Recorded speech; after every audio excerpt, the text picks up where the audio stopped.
अस्सलाम वालेकुम, मेरा नाम राशिद है और आज के इस ट्यूटोरियल में मैं आपको बताऊंगा कि एक्सेल में एलसीएम किस तरह से हम निकालते हैं। ठीक है, ये फार्मूला है इसका और फार्मूला होगा, मैंने बताया हुआ है कि फार्मूला जो होता है वो हमेशा इज़ इक्वल टू के साइन से शुरू होता है।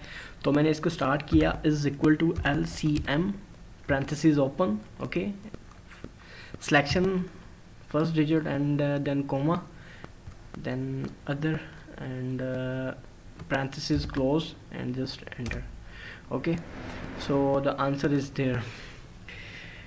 इसका मतलब ये है कि जो 60 है वो 6 का और 20 का कॉमन एलसीएम है। ठीक है, फॉर्मूला मैं यहाँ पे कॉपी पेस्ट कर दूंगा। कॉपी पेस्ट किया तो ये इसने बता दिया कि 15 का और 3 का कॉमन एलसीएम 15 है। ठीक है, 20 का और 30 का कॉमन एलसीएम 60 है। तो ये एलसीएम का सिंपल तरीन तरीकाकार है कि हम एलसीएम निकाल सकते हैं। ठीक है, किसी भी चीज़ का निकालना है वो आप अब निकाल लें। मैं 1/2 कहता हूँ और यहाँ पे 1/2 करता हूँ। ठीक है, ये पता नहीं ये डेट में आ गया। ठीक है, इसको मैं कर देता हूँ नंबर में।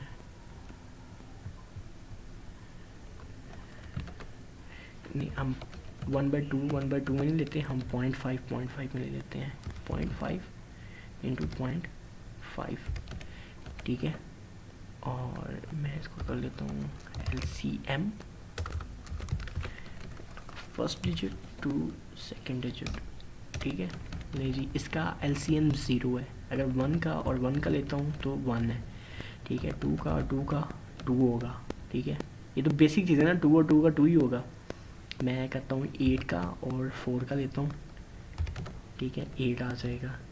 तो ये इस तरह से आप बड़े इजीली एलसीएम ले सकते हैं। ठीक है, और ये काफ़ी हेल्पफुल भी है।